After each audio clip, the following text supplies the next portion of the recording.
This is Keystone Kapers, the 1983 Activision Atari 2600 release, and it is a pretty fantastic game. And an interesting little side note. This is a good game that is actually based on some movies. Now, when most gamers hear a game based on movies or a movie, they tend to cringe because it usually ends up being a complete piece of shit. But Keystone Kapers is a wonderful Atari game.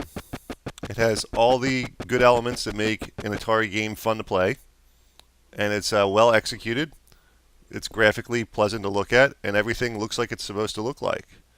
The people look like people, the shopping carts look like shopping carts, etc., etc. So kudos to Activision. Once again, they have a wonderful game on their hands.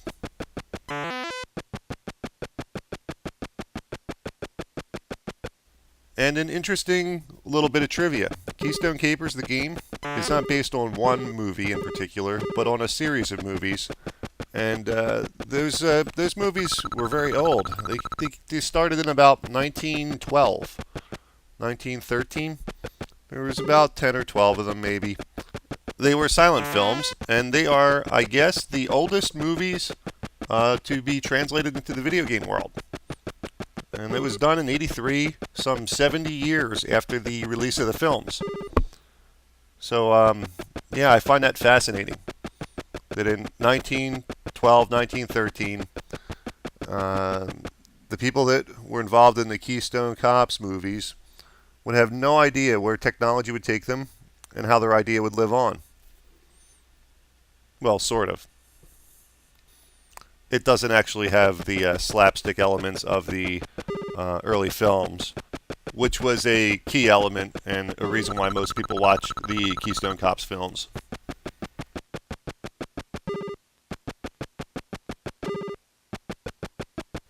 So in the Keystone Kapers video game, you control Officer Kelly. That's the little cop running around with the billy club in the hat. And you are chasing the criminal dressed in stripes, whose name is Harry Hooligan. And he is, both of you are in a department store. Your goal is to capture the criminal, Harry Hooligan, and to do that you simply touch him. You catch up with him and you just walk into him. But there's many obstacles in your way. There are bouncing beach balls, shopping carts, little big stationary radios. Actually, they're not really little. And as you progress on the other levels, they throw more and more things at you. There's toy airplanes that are flying that you have to duck, and those are the only things that can kill you.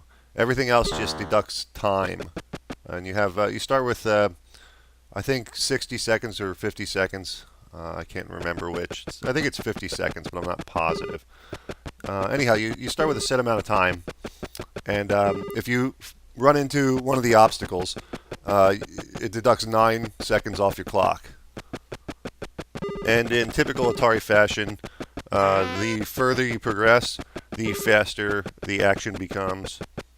In a couple levels in, you'll see that the shopping carts are really zooming through each screen. And then levels after that, the airplanes move really fast also. It makes it quite challenging. The game starts out fairly simple in the first couple of levels.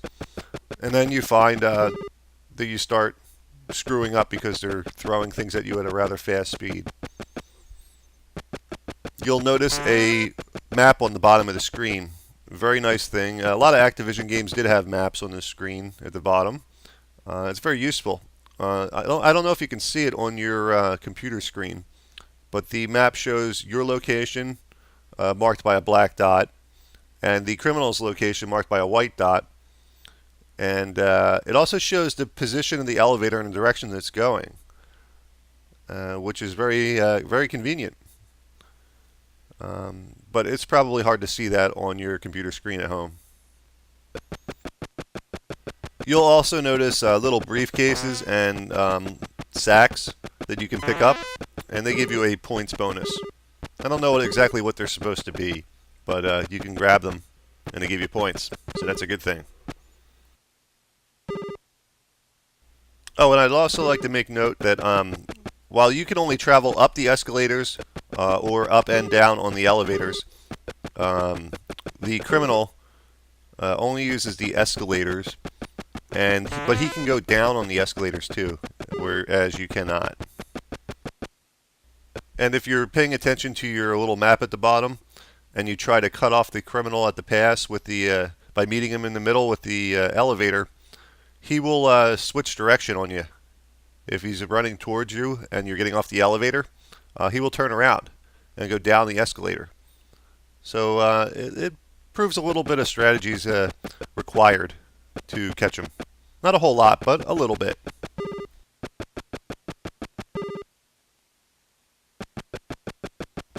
You can see here that the criminal has made it to the rooftop, and that's his goal. His goal is to get to the rooftop, but if he makes it all the way to the other side of the roof, he escapes. So your goal is to catch him before he escapes via the rooftop.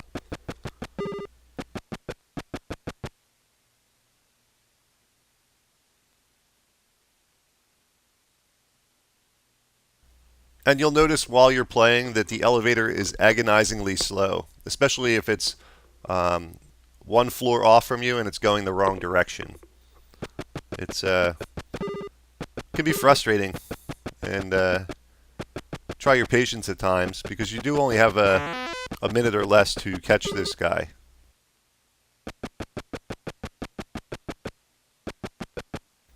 Now let's talk a minute about gameplay.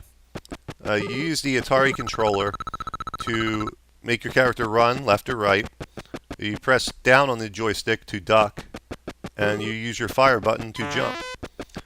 To enter the elevator, you press up, and to get out of the elevator, you press down.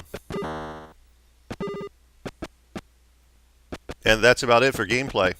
And that's a good thing on these early games. At the same time that the Atari was out, there was also the Intellivision and Coleco, and both of those systems had attached to their controller a numeric keypad with a bunch of extra buttons. And while it was a novelty feature, any games that utilized all these buttons on these simple games were generally hard to play and not very fun, because you had to keep looking at your keypad to see if your fingers were oriented in the right way. It was hard to play just by feel, like on a modern game controller. And this badness of gameplay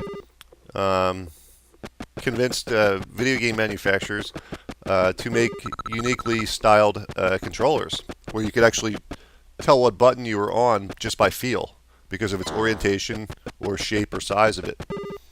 So yeah, a lot of these early games were just not playable. They weren't very fun, but they helped revolutionize the industry by making more ergonomic controllers and things like that, and unique button layouts, all kinds of things that we enjoy today. So if you see Keystone Kapers laying around in a yard sale or something, definitely pick it up. It's a fun game. The gameplay is fluid and easy to understand, easy to grasp, not overly complicated, and a general good time. And you can brag to your friends that you're playing a video game based on a movie made 70 years before the game and just about 100 years ago. And as bad of an idea as that sounds on paper, it works out extremely well in the game. I'm your host, Dommie, from Classic Games Revisited. Until next time.